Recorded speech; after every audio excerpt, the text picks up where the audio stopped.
Bonjour, j'avais envie de vous faire partager quelques idées. Alors c'est bien une preuve d'ego démesuré peut-être de se filmer pour vous dire tout cela. Mais j'en avais marre d'être le spectateur ou l'auditeur de certains propos, de certaines invectives. Car que n'ai-je entendu sur Jean-Luc Mélenchon depuis quelques années, depuis quelques mois? Les commentateurs, les journalistes, celles et ceux qui commentent les commentateurs, et puis un ami, un voisin, un parent. Tout le monde y va de son avis, de son analyse. J'ai voté pour lui, mais c'est fini. Son attitude au soir du premier tour m'a beaucoup déçu. Ou alors ses idées sont bonnes, mais il est trop impétueux pour gouverner. Ou bien encore il est brillant, c'est le plus cultivé de tous, mais son programme est utopique. Et bien entendu, sur l'éternel Venezuela, je ne peux soutenir quelqu'un qui défend la dictature de la révolution bolivarienne.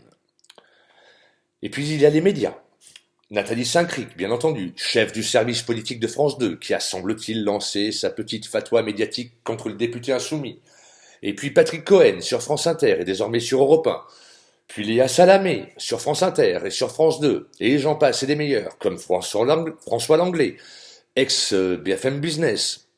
Et puis désormais porte-flingue de Nathalie Saint-Cric, qui, sous son sourire, nous ferait passer l'économiste libéral qu'il est pour le gentil marchand de sable. Mélenchon est clivant. Mélenchon pousse des coups de gueule. Mélenchon n'appelle pas à voter Macron, sacrilège. Mélenchon passe à côté de son émission politique. Mélenchon par-ci, Mélenchon par-là. Oui, oui, je fais partie de ceux qui pensent qu'il aurait dû appeler à voter Macron entre les deux tours de la présidentielle. Pas forcément le soir même, mais entre les deux tours. Parce que certains d'entre nous n'ont pas le choix des combats qu'ils mènent, et que le Front National est un parti anti-républicain pour qui les minorités, les homosexuels, les exilés, les Français plus mat que les autres n'auraient eu que la peur et la menace pour avenir. Parce que politiquement, ils n'avaient rien à perdre à appeler à voter Macron, et que cette attitude nous a sûrement fait perdre des voix aux législatives. Ils n'en auraient pas perdu ou beaucoup moins en appelant à voter pour Emmanuel Macron. En politique, malheureusement, il est des instants, je crois, où il ne faut pas compter sur le bon sens collectif et sur l'analyse universelle. Les plus conscientisés d'entre nous ne se sont pas arrêtés à cette posture du premier tour, mais pas les autres. Or, les presque 20% de suffrages qui se sont portés sur sa candidature ne sont pas uniquement constitués de gens de gauche, tels que nous les voyons aujourd'hui à la France insoumise. Il y a eu de nombreux électeurs socialistes qui ont voulu voter utile, puis des électeurs verts pour les mêmes raisons, des électeurs de centre-droit et de centre-gauche qui ont été séduits par le discours, par l'homme, par la campagne, par le projet.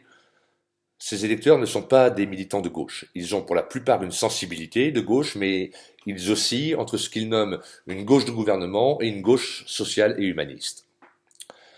La France insoumise souffre aujourd'hui de son mode de fonctionnement.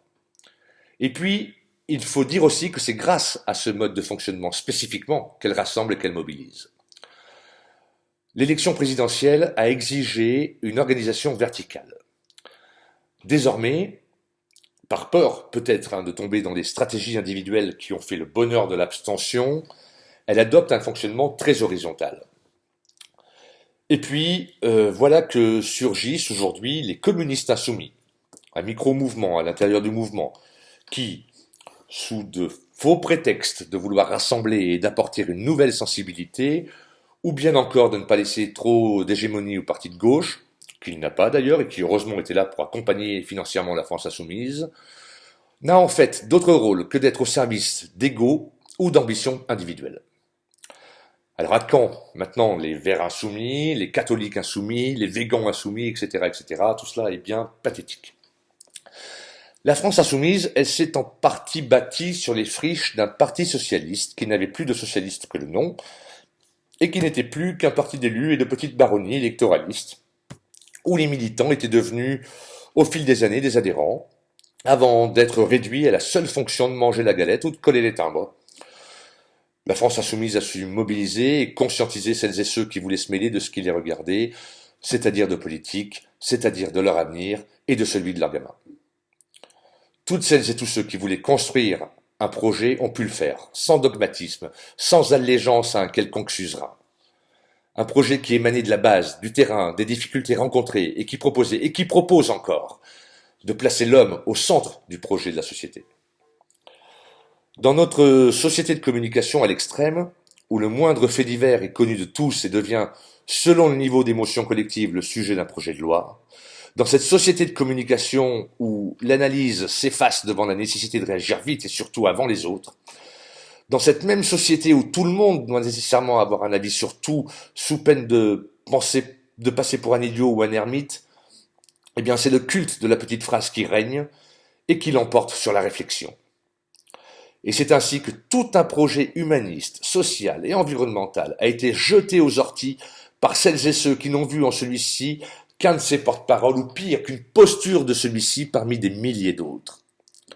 Ceux-là même qui critiquent le fonctionnement de nos institutions, et notamment l'élection présidentielle, qui a comme caractéristique de personnaliser à outrance un projet politique, ne regardent plus le dit projet quand son porte-parole a tout à coup un mot ou une posture qui déplaît à leurs principes. Allez construire quelque chose avec ça. Est-ce que les ingrédients de la victoire politique sont désormais un phrasé tout doux, un regard bienveillant, une belle cravate et quelques mensonges qui rassurent? Maintenant, pour gagner, c'est-à-dire pour obtenir davantage de suffrages, il faut être résigné et dire que l'on va réformer. Alors, car peu importe que votre voisin souffre, peu importe que des gamins dorment dehors, peu importe que les infirmières n'en puissent plus, peu importe que les retraités ne puissent plus joindre les deux bouts, peu importe que notre jeunesse ne soit plus maître de son destin et n'ait le droit qu'à la précarité, non, il faut penser mondialisation économique et impossibilité d'en sortir.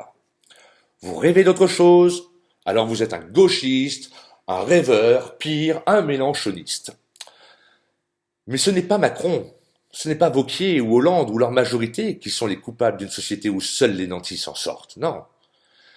C'est la majorité d'électeurs résignés qui ne pensent soit qu'à leur gueule, soit qu'à l'image qu'ils pensent se donner, dont ils croient se doter, en affirmant qu'ils sont pour le libéralisme économique. Le libéralisme économique, le bien nommé, ou si vous préférez sa définition, le chacun pour soi. Et oui, je suis libéral, ça sonne mieux que je suis égoïste. Quel manque de courage, quel manque d'analyse, quel manque de générosité, quel manque d'altruisme, quel manque d'humanisme.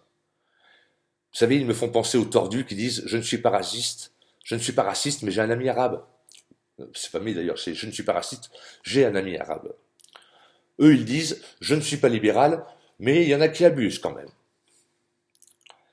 Il y a l'absence de culture et un déni d'une société qui irait bien mieux si nous pensions chacun au bonheur de l'autre. Mélenchon, il a eu le mérite de sortir d'un parti qui était, jadis, certes, une machine à gagner des élections, pour combattre un mouvement dont il ne pouvait prédire s'il aurait un quelconque avenir. On peut bien lui reprocher des choses et ne pas être en accord avec lui sur tout. Mais on peut lui reconnaître ses combats pour celles et ceux qui souffrent. On peut lui reconnaître sa détermination et sa constance. On peut lui reconnaître sa ferveur et son attachement pour la République et pour la laïcité.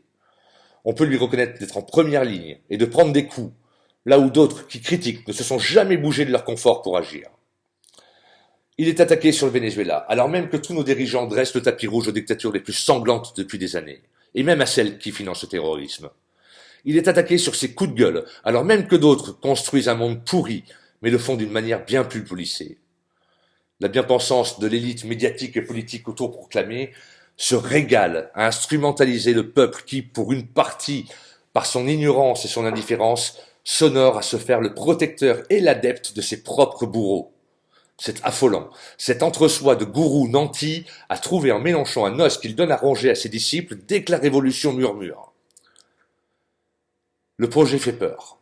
Alors on stigmatise son porte-parole. Puis on lui prête aisément ses propres défauts. Société du fait divers et de la petite phrase. Ce n'est plus le fond qui compte, mais seulement l'écume de la communication.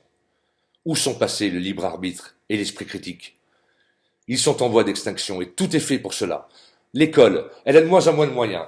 Et là où ils mettent 2 enseignants par classe en CP, ils prennent le second dans d'autres écoles. Le service public d'information est démantelé. Les stations de France 3 sont abandonnées. Les services d'investigation de France Télévisions sont de moins en moins financés par l'État. Et moins d'argent eh bien cela signifie moins de qualité. Et moins de qualité, c'est vous inciter à regarder BFM ou d'autres chaînes d'industriels pro-capitalistes sauvages. Regardez ce que nous devrions appeler aujourd'hui une société de progrès.